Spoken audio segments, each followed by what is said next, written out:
Zoom etiquettes, raise your hand and ask to speak or use the chat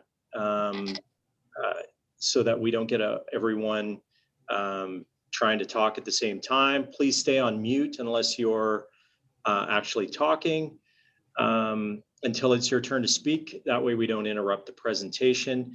And chat and resources will be captured and posted in the hashtag lunch notes in the Slack channel. Wow, I see one of our illustrious leaders, Mr. Gibson. How are you today? I'm well. Good to see you, James. Welcome, buddy. Welcome. Thank you.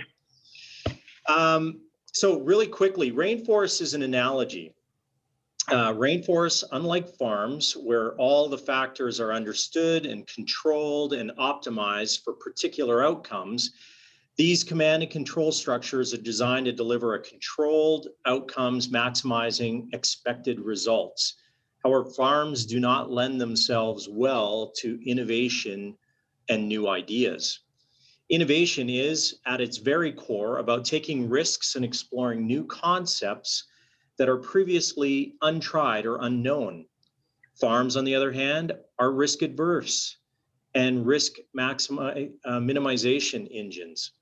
Rainforests are wild, untamed spaces where new ideas can sprout, and if they are well adapted to their environment, thrive. The vision of Rainforest Alberta is to build a world-class community of dreamers and doers connected by a common goal of making Alberta fertile ground for building, developing, and growing innovative ideas into sustainable ventures. Our mission is to connect the innovation ecosystem by strengthening the movement behind the Alberta tech industry around a framework of shared values of collaboration, community, and trust through storytelling. Of course, along with that, we have the Rainforest Social Contract, which is a contract that we ask all members to sign. It's basically signing as an individual, you are agreeing to the values that we all purport to be values that increase trust and help us grow the community. It's basically a code of conduct. I'm sure if we don't have it up on the link, we can send a link to where the Rainforest Contract is on the website. There it is. And you can all sign up if you wish, read through it. There are 6 pillars to building an innovation ecosystem: culture, leadership, resources, engaged activities, policy and infrastructure, and role models. I would say Rainforest tends to focus on culture, leaders, and I'd say maybe even a little bit on the role model side, but it's about building that culture of trust. I myself am an entrepreneur in the tech space, like many of you, and I do this out of my sole desire to see all boats rise with the rising tide by making the ecosystem better. And that's what these calls are all about. With that, I'm going to turn it over, and away we go. Thanks, James. Good afternoon, everybody. My name is Bridget Legault. If you don't know me, I'm the community manager with Rainforest Alberta down here in Calgary. And so if you are new to the Rainforest, if you wouldn't mind just using a reaction button to throw up a hand, whatever you want. It's nice to see who's new in the room. And for those role models and leaders in the virtual room, if you know, you can identify some newcomers and make sure to reach out throughout the hour through using the direct chat or in the breakout rooms, which we'll head into in just over half an hour. So as James mentioned, we are here as a group, as a movement of people in the innovation sector in our province working to move the ecosystem forward and support entrepreneurs. We have been discussing demystifying the startup world since the beginning of January. And through some conversations I've been having in the ecosystem, I realized I was having none about the energy sector, and that intrigued me. Maybe it was just, you know, the people I was in front of in that time and space, but Actually, Mark, who is in the room, Mark Scantlebury had introduced me to CRIN, and that was exciting. And through some conversations with folks at CRIN, they're like, yeah, we're very well aware of the rainforest. We have a lot of synergies happening right now. And so what I love about the rainforest is that it is so grassroots, and there are all these little tendrils reaching out throughout the community in different ways. Here, CRIN was doing work with one of our co-founders, Jim Gibson. And so today we're here to explore what CRIN is all about and to explore what those synergies are. And if there is a takeaway from today for everyone that I would like to see flourish, is that everyone can think a little bit more about our social contract. And I think the link's been shared here about what those values mean to you personally in your work and in your organizations, and maybe in your other communities extending beyond the rainforest. The ecosystem is growing and moving very quickly. And so the more people we bring into the community, and we love to have everybody, doesn't matter your role in the ecosystem, we want people to be reminded of this social contract and the values that we adhere to. So Jim needs very little introduction to this community. Jim Gibson is an avid entrepreneur and leader in our ecosystem. I'm sure many of you know him. Jim, rather than read your bio off again, Jim's an author, Jim's an entrepreneur, Jim's a dean or chief catalyst at the School of Advanced Digital Technology. He's the founding partner of Thin Air Labs. But Jim, I was wondering if you could share with us something that maybe the community doesn't know about you. And I'm totally putting you on the spot right now, but instead of your typical bio, what's something we don't know about Jim Gibson? That's welcome, everybody. Good to see everybody. Of course, you would do that. That's awesome. Let me just off the top of my head, without overthinking it, I moved as a kid growing up. I moved 11, 12 times in major cities across Canada. So born and raised in Montreal, and as I like to say, I was a son of a banker, and so that means 2 years up and out. We, as a family of 5 kids, we moved across the country 11 times. And so that either creates a very messy psyche, or it creates somebody who's really comfortable in abstract groups. So there you go. I love it. There's something that off the top of my head that people often don't know. That's great. Thanks for sharing. Maybe we will ask the same of Joy, but I will share Joy's very impressive bio with the group here for those who aren't familiar with Joy Romero. She is the Vice President of Technology and Innovation with CNRL. So Joy has worked in steel, iron ore, coal, and oil and gas over the years. She served as a school trustee, chair of the governing council of Athabasca University, and advisor to several NSERC chairs. Joy is currently president of CRIN, and that's which hat she is wearing today with us in this hour, Clean Resource Innovation Network. And she's the vice chair of the Petroleum Technology Alliance of Canada, as well as past board chair of Canada's Oil Sands Innovation Alliance. She's a member of the Business Leaders Advisory Council for Athabasca University and the Faculty of Science Dean's Circle for the U of C. Joy is also a fellow of the Canadian Academy of Engineers and an inductee of the Canadian Petroleum Hall of Fame. She is a past member of the Science, Technology, and Innovation Council for Canada. So tons of experience joining us this morning in innovation in the energy sector. So I'm going to pass it right over to Joy to share with us a bit about CRIN.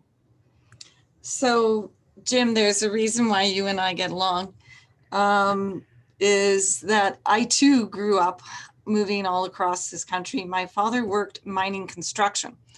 So rather than from cities to cities, I went from town to little town to places that weren't even towns. I did grade 1 in the living room while kindergarten was in the dining room. The other grades were in various bedrooms in a house because the schools weren't built yet. And that was in Wabush and Labrador. And so every once in a while we would hit cities because when metros were being built and underground, so those were that, but I was also born in Montreal, as that happened to be where my parents were when I was born, but my roots are from Cape Breton. I am proudly wearing green today. My middle name is Patricia, and in good Canadian stead. It came from an Irish orphan that came in the 1700s from Normandy and grew up Acadian family in Cape Breton. So that's about as Canadian as and roots mixing as you can get. So with lots more in there as well. It's a pleasure to be here with you today. I am a member of Alberta Rainforest, by the way, and was privileged to be a part of the initial invites of, I was in the second cohort of when at Banff, the beginning of Rainforest. It was such a relief to sit and to hear the philosophy of Rainforest, because coincident with that, there were a number of us that were trying to birth CRIN. And like when you're trying to birth something that is new and is different, you're always second guessing yourself as to, is this really right? Should I be pushing hard in this? Is it a mistake? You know, that kind of thing. And there was probably about 12 of us, 15, you know, that group that started this. About 6, 7 oil and gas companies together with universities, the city of Calgary, others that came together to support the birthing of CRIN. And so we literally took the team and at the kind invite of Jim and went to Banff, and it was like we found home.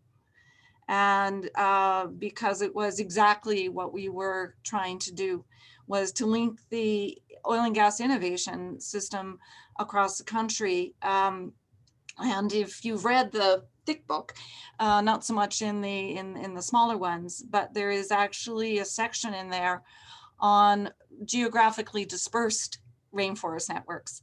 And that's in fact what CRIN has built. We are a virtual network.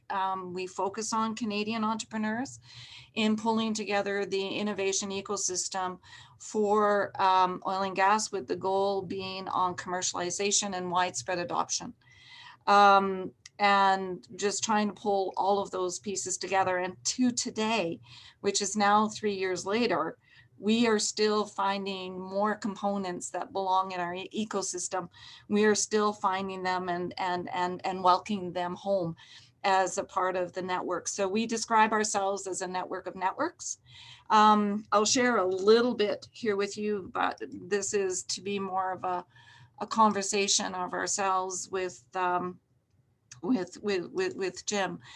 And can you see my screen? Okay, excellent.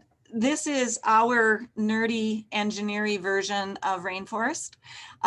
So definitely not something that's linear or fixed, and you know, try that on for engineers. So that we do understand that it is that network of networks, the random connections, the ability to get together is extremely important. If you come and join CRIN and join the CRIN network, you will recognize the social contract. We did not take it without permission, of course, but we consider ourselves an arm of Rainforest. And so a lot familiar here. It should feel very much like home. CRIN's vision is that Canada is the global leader in producing clean hydrocarbons from source to end use. Really important is the end use, and I fall in the producer camp, so obviously the source. And our vision is that the technologies that we use to reduce our footprint, and my own company is a net zero commitment, can be used across the entire use of the product through to end use. Even if you're producing, you know, toothbrushes, the technologies that we're developing can in fact allow them to reduce at a net zero footprint. What needs to be in this is really important, and what is that ecosystem? So it is obviously from us as producers all the way through to end users. So inside of our network, each of these groups have networks themselves that sit inside of our network. So end users are the Canadian Fuels Association. It is a group out of Toronto called Quest that support the design of net zero communities across the entire country. And they wanted to be a part of CRIN because they felt it was so important to understand the integration of fossil fuels in an energy system that is reliable, sustainable, and affordable. So you'll see that same kind of connection here as we look at these various, to me it's switched back. I don't know what you can see, because I can see too. You still see the ecosystem? Okay, great. Yeah. It's just doing strange things here. So in research institutions, that's actually a network of NRC, NRCan. It is SRC, it's Alberta Innovates, Innovate BC, it's Mars, it's that whole grouping across the entire company. Obviously technology companies like yourselves, and so the whole component of that comes as entrepreneurs and startups, and that feed in. Students is Student Energy, a network of 40,000 strong around the globe, and just continue that as you go through. Governments it's municipal, it's provincial, it's federal. But the point that's here is that if you ask people traditionally, what's your ecosystem to commercialize technologies in oil and gas, my guess is it wouldn't be as inclusive as what's here. Social innovation. Without social innovation, adoption is not there. And how is that? And what role do each of these play as you go forward? We have inside of our network is actually the Trade Commission for Canada.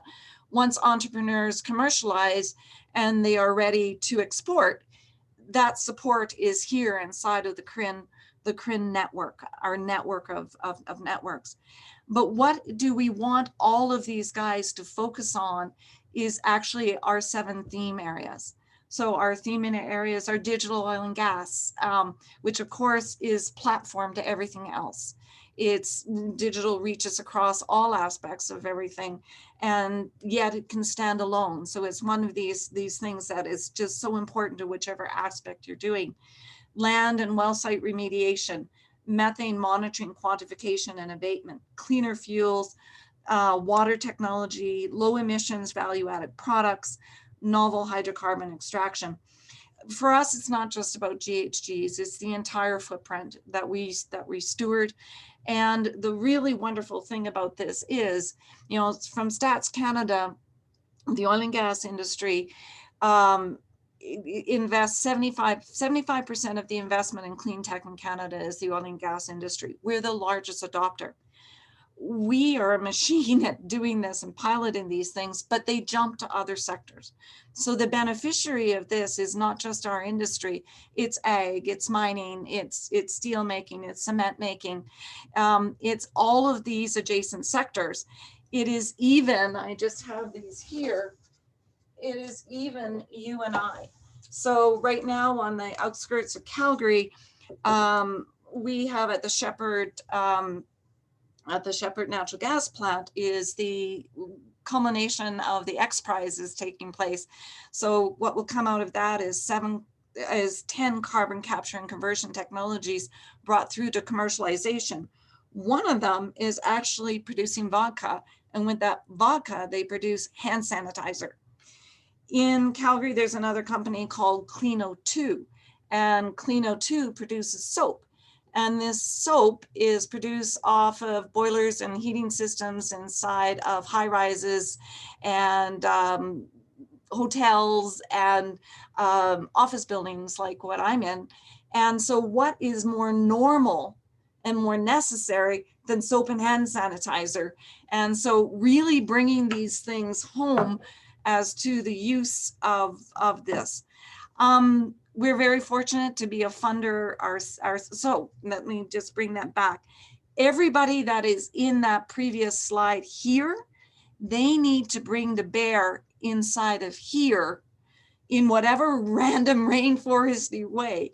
These groups need to be receptors of all of those groups to be successful. And so, you know, in that initial drawing inside of the rainforest of breaking down the barriers and being able to reach through, CRIN does not work unless we live, breathe, and eat the rainforest principles in that these barriers, in fact, don't exist. Because traditionally, all of these groups exist inside of their own barriers and boundaries. We need those barriers to be broken to be successful and to actually deliver what Canada needs and our industry needs. So I'm just going to stop at that. And basically, hopefully that wets your whistle enough to even come and hop into CRIN. There's no cost to join, just like Rainforest. There is a social contract. And once you hop in there, there is a membership directory in which you can reach. There are 7 LinkedIn networks where you can connect with whomever, go have coffee virtually. And that in essence is CRIN. And I think now I think it's planned as an open discussion. Is that correct? And we have not done this, I need to say. Jim has graciously helped us stay focused, help us orientate all of these great people that have come to CRIN, our boards, our senior leaders, our steering committees, and just help us share what Rainforest is and how imperative it is to building an innovation ecosystem that actually functions. Yeah, I'll just let Jim jump in there. Yeah, Joy, thank you so much. It's great to see this conversation over a 3-year period, right? Or 4-year period, actually, as I think about it. It was March of 2017 when this all started. Yes. And I just tell a quick story that I'll never forget. We had started our first Rainforest session in 2016 in Banff with just a ragtag group of quite senior people, but had no idea where we were going. But the second one, we actually had a sense of it. And I knew we were on the right path when about halfway through the day in Banff, I meet Joy for the first time. And Joy was about this high off the ground and said exactly what she had said. She said, you know, I found the tribe. And I've been just delighted to watch the evolution of this. And I can't emphasize how complex the world in which Joy is speaking about. And I've been blessed to be able to get to know a bit about the world of the energy systems of Canada. And it's one of the most complex integrated systems in the world.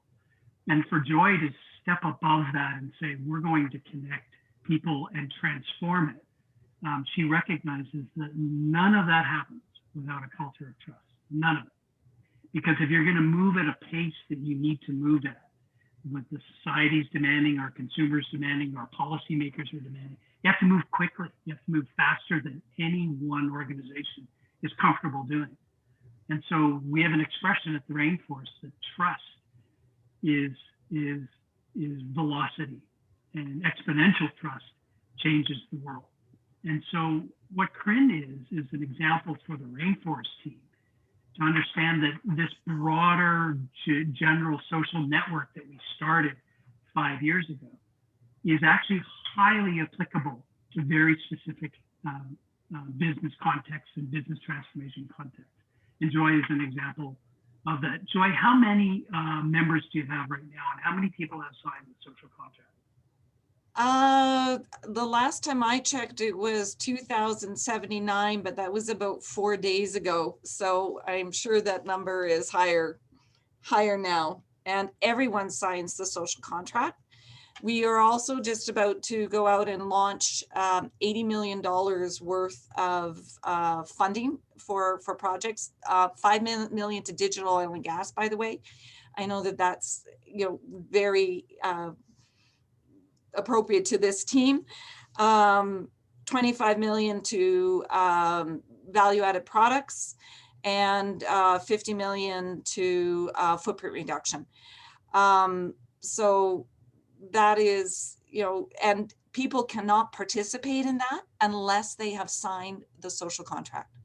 So it is one of the criteria to actually be eligible for funding is to sign the social contract.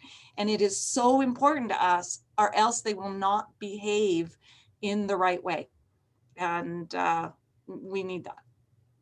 And what is very clear from this next set of initiatives around the grand challenges and the X prizes is that when you start that from a culture of trust, people look at the process in a very, very different lens, don't they? They look at the awarding of the prizes, the transparency in which you're conducting these requests for proposals and so forth in ways that are so unique that we often don't see in these kinds of relationships. We often get quite cynical about how these things happen. But when you step back and say to the participants, and when you say to the government, when you say to people who are providing the funding, no, everybody signed a social contract that explicitly says this is how we're going to behave. You catch people going, oh, okay, well, that's different. And I love that, right? And I know, Joy, when you first started and you had people sign the social contract, you had a couple of raised eyebrows, I'm sure, from people, both from the producer side, but also the rest of the energy. How was that at the very beginning when you were just getting it started? Did you get some of that pushback? We did, and we actually had to hold our, we were fortunate that, of course, the people who were driving this initially were the ones who really believed in this. And so it was really non-negotiable. So the team held strong in that. And so that inertia of, you're not here unless you're signed in and we know that you've committed to the social contract was great. But we actually had members work and stuff like that. And, you have institutions like universities. And so we a little bit different for us. Institutions can commit as CRIN members. So a senior person inside of an institution commits that institution to CRIN. So we have, my company, for example, is a CRIN member. So are most of the universities across the country are CRIN members. Some of them, of course, have said that they're divesting of oil and gas. Then that university becoming a CRIN member actually goes to the board. So you can imagine some of the conversations relative to this. But if you want to be a CRIN member, you sign the social contract. And so in that, it says that we will work together to deliver the vision as well.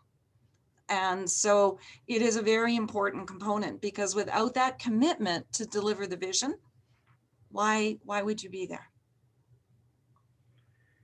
It's fantastic to see. Bridget, did you have, are there questions we want to poll? I really want to make sure that Joy and Mark and Janet just have a chance to talk more about this, but happy to answer any questions or comments.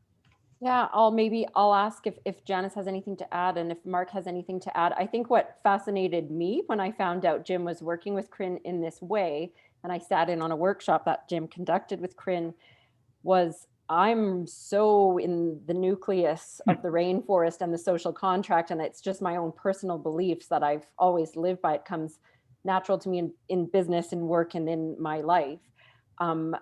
I think what I had lost sight of is that the whole world certainly does not operate in the way we promote through our contract and through our values here at the Rainforest. I may be getting a little jaded. So I found it really interesting that to dig deeply into the social contract values, we put these words on paper and you sign it. And I get people asking me to just have access to our Slack channel, to be able to have that audience for whatever self-serving reasons. And that's not to get on a soapbox here myself, but that's not what we're here for. And that's not what the social contract is there for. And so when Jim asked the CRIN group to dig in, however many whys deep into each value, I thought, what a good opportunity for our community to, and part of the reason we have Greg Horowitz coming next week too, is to reroute us in that, that analogy and that culture of trust. So that's enough from me. But Janice, do you have anything to add? Thanks for answering questions in the chat. Janice is from CRIN. Hi, I'm the communications advisor at CRIN. I'm just monitoring the chat, so I don't have anything specific to add. I'll do my best to answer some of those questions ongoingly as well. And Joy did a great job. Does Mark want to jump in? Does Mark want to jump in? Yeah, let me just give people a little bit of context. I know a lot of you aren't involved with CRIN, but I'm actually a energy tech entrepreneur. So I kind of have one foot in technology development and the ecosystem here, as well as one foot in energy, and we sell products worldwide to the energy industry. So the way that which CRIN is structured, so the provincial federal government question, it is funded by the federal government through the Strategic Innovation Fund. And then a number of provincial members, like in Alberta Innovates, actually sit in some of the volunteer committees that are embedded within CRIN. So, you know, there's the board and steering committee, but if you go down far enough, there's these theme groups, which there's 7 of. One of these theme groups is called the Digital Theme Group. And I've been part of the leadership committee and one of the 2 leaders that has been running those meetings and helping define those initiatives from a volunteer side of things. I just recently stepped down because my business is taking off and I just don't have the time available. So there are potentially opportunities for those of you that, you know, are in energy or want to get into energy, that want to have a voice in that leadership committee or on some of the subcommittees, which are doing events, which are doing these digital challenges, which are dispersing the $5 million. So that's what I've been doing for the last, I don't know how many months. I can't even recall, but it is great. You get to actually connect with other people. The types of technologies that we're seeing at the table there, I mean, obviously people are volunteering because they want their companies to be known and they want to create connections too. And so, you know, I'm doing edge processing devices, which I know are in other industries, and I have to put that data somewhere. I met somebody that's doing data centers up north. It's like, hey, good, I met you. You can store my data. And then I met somebody else that's, you know, doing another technology that bolts onto what I'm doing. And so even that informal networking in those volunteer meetings are basically an extension of the rainforest. And so, you know, there's so many things that we're doing in other industries that apply to oil and gas and you just might not know. So I really encourage you to have conversations with oil and gas people, even if they're not technology people, because if you learn their problems, your solution might be the antidote to their problem. They just don't know enough about technology and you just don't know enough about oil and gas. And so one of the discussions that's been going on in CRIN is how do we bridge that gap? And so I've actually started a few different Clubhouse clubs and rooms. And if you don't know about Clubhouse, go check it out. But I've created an autonomous world, which is about automation, industrial automation, which is what happens in oil and gas. And I've created an Alberta Tech Ecosystem Club.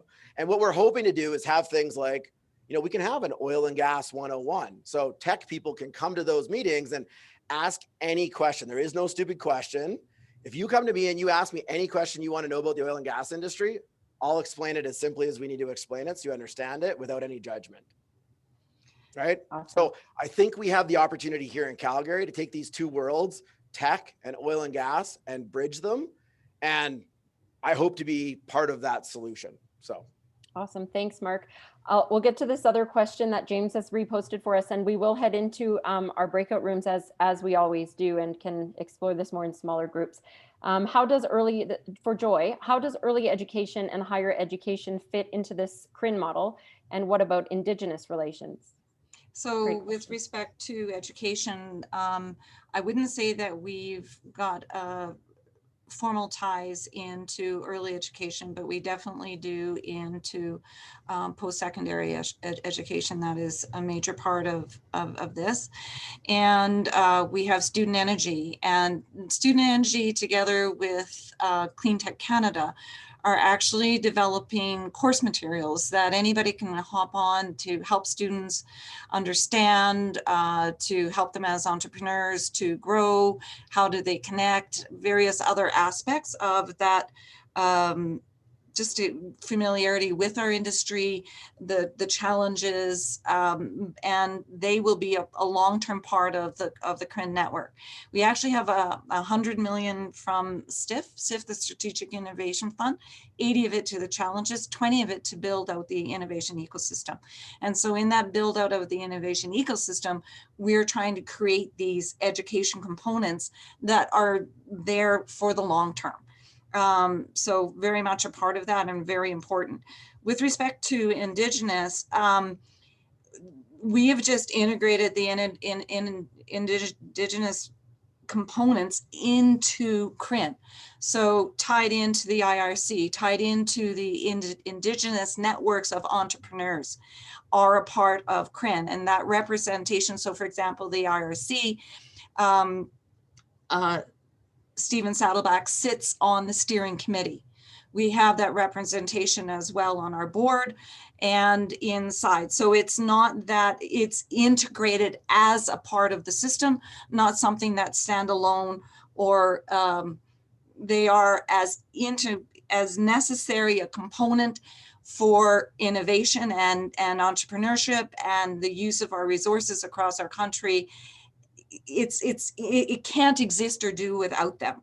So it is an integral part, but integrated as a part of the network, not something that's standalone. Thanks, Joy. Again, back to the networks. Does anybody else have any other questions before we move into the breakout rooms? Sorry, I'm getting a lot of direct messages, so I might be missing something. Maybe Elaine has a question around, could you speak to green hydrogen related to Alberta's oil and gas industry? Or do you see the green blue hydrogen initiatives in Alberta as being quite separate from Alberta's oil and gas industry? So we are the largest producer of blue hydrogen, my company, in North America today. So we actually have all of those pots and pans. We also are the largest sequester of CO2. And those pots and pans exist today. And then we also, of course, because the carbon trunk line is there, are using that CO2 for enhanced oil recovery. And I shared with you, obviously, the emphasis on carbon capture and conversion already. All of those are the pots and pans to blue hydrogen to be used in other ways. Right now, the blue hydrogen that is produced is part of what we use to reduce our footprint. So my company alone has reduced our greenhouse gas footprint in our oil sands by 39% over the last 10 years. And we're committed to net zero.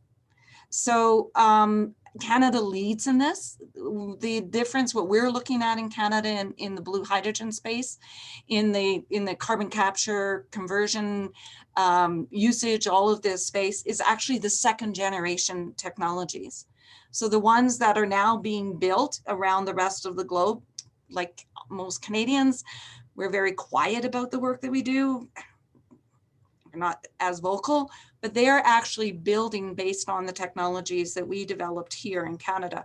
So between Boundary Jam and Quest, the work that's being done now through the Alberta Carbon Trunk Line and to Feed Enhance, which just last week sequestered 1 million tons of CO2. This is the technologies that others are using. Now, we obviously are looking to expand that, but we're developing the second generation technologies to be able to actually capture cheaper, better, capture with less footprint in itself. That's the work that's going on today here. So full steam ahead. Awesome. Thanks for sharing that, Joy. I'm getting some feedback, Jim, in the chat, and if we could just quickly speak to this before we head into the breakout rooms, is the connection is maybe not explicitly clear for the audience around Rainforest and CRIN. And so we heard some history of past meetings and how some collisions occurred between the two, between individuals and the organizations. Could you, for some parting words before we head into breakout rooms, speak to how the rainforest analogy is being translated through CRIN and how it potentially could be translated through our own personal networks or other organizations' networks in our work? Thank you. I think that's exactly what CRIN represents. It's an instantiation rather than a controlling mechanism. There's no in the early days of Rainforest, we used to get the comment, who runs the rainforest? Well, Bridget, you're the closest we have to running the rainforest. But if you think of what your job is you're a catalyst, you're a connector. You're not directing, you're not deciding, and that's the very nature of, as Joy calls it, the network of networks. So I basically think of the Rainforest Alberta's relationships with CRIN as another network into their network. We are the genesis, it started with us, but at the end of the day, it's like all of you science nerds, it's like a fractal, right? Mm-hmm. The smallest one looks like the biggest. And so that's what that is. And so think of these relationships as fractal versus any sort of control mechanisms. So but the last comment I'll make is that's part of the reason why we asked Joy to be here, and how thrilled I am, because if you can take one of the most complex industries on the planet and underlay it with a concept that feels squishy and touchy-feely like social contracts and trust, but actually show results. If it can work there, it can work anywhere in the world. So I take this to believe that we can take the principles of the social contract, the principles of a new way of working, and actually drive them into any. I had a conversation last week about someone who brought the social contract to their dinner table with their 13-year-old kid. And so when you start thinking about those microcosms of what does the social contract involve, it's just relationships between human beings. And we're trying to push on that. So there you go. I love that.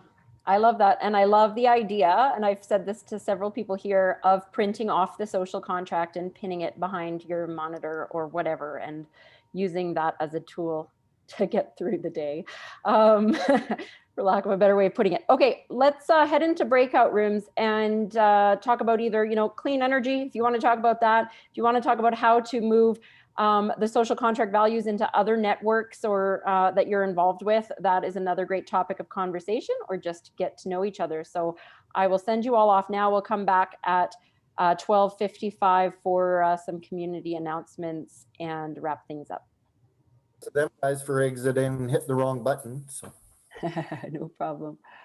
All righty, welcome back, everybody. Hopefully you had some good conversation there. It was kind of an awkward time, a little too short, a little too long, too short for two breakouts, too long for one. But of course, keep the conversation going outside of this Zoom room. We have a couple of announcements to make. Prior to that, I'll just say a big thank you to Joy, to Jim for taking time out of their busy schedules to share the work they're doing together with us. A big thank you to all of the team at CRIN, Janice and Lindy, and Joy's colleague Sheila, a lot of people in the background to help coordinate this conversation and the work that Rainforest and CRIN are doing behind the scenes. And some encouragement for everybody to take the Rainforest work into their own organizations or their own communities, lives, clubs, whatever you take part in, your networks beyond the Rainforest network. So thank you all. And I'm just going to pass it over to our community storyteller. Amber has an awesome new initiative that she's going to share right now. Hey everyone. So we're launching an initiative called Nominate a Rainforest Role Model. So if there's someone in the community that has inspired your journey into innovation or tech, or someone that just really has helped you at a lunch without lunch, someone that's connected with you, someone that you really admire, I encourage you to submit them on our website. I'll put the form in the chat, and we'll nominate them on our social media, showcase their story on our blog, on our website. And we just really want to highlight all of you wonderful people in the community. Thanks, Amber, and thanks for rolling that out. It's kind of a spin-off of what Amber did when she first started. She got out of the gate right away with a campaign called Rainforesters We Love for Valentine's Day.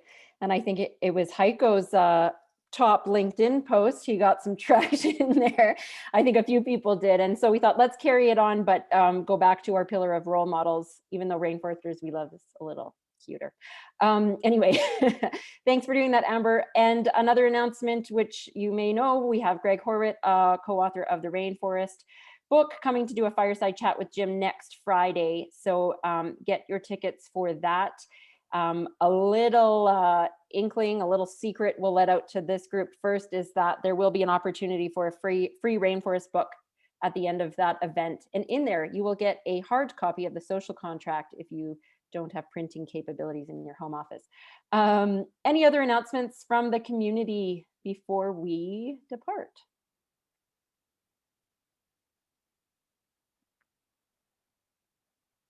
This is where I need music, right? I need to get music. Al podcast. Oh, and then you can fade out. Right? Al did an awesome training session for the podcast host. It is in the Slack channel. If you're new to the community and you're wondering what the Slack channel is, yes, once you sign that social contract, you're agreeing to live by those values, and you also gain access to that audience and community, online community through Slack. Anything else? We had a winner named Dave Robinson of the $5,000 giant bicycle package.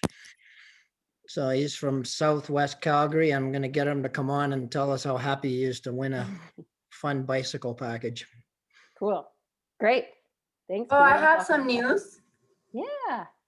I don't know if you guys heard that Bow Valley, it has a new school, the Center for Entertainment and Arts.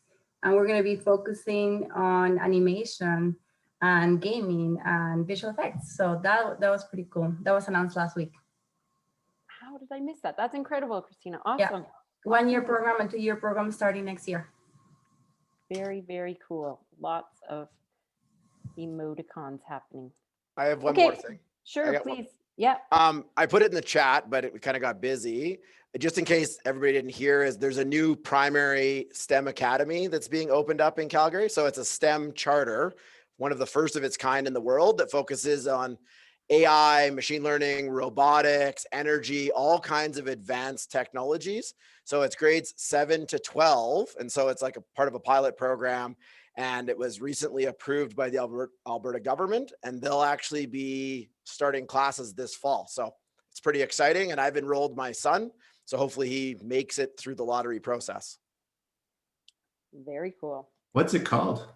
How can we get information on it? The STEM Innovation Charter Academy. Okay, it's the top of the hour, so if people have to drop off, good. And a few of you, we were going to chat about online community tools if you want to stay on for that conversation. But otherwise, thank you all for joining us today, and have a wonderful week. Cue music. Someone has to beatbox now. Yeah, right? Come on, somebody get my back here.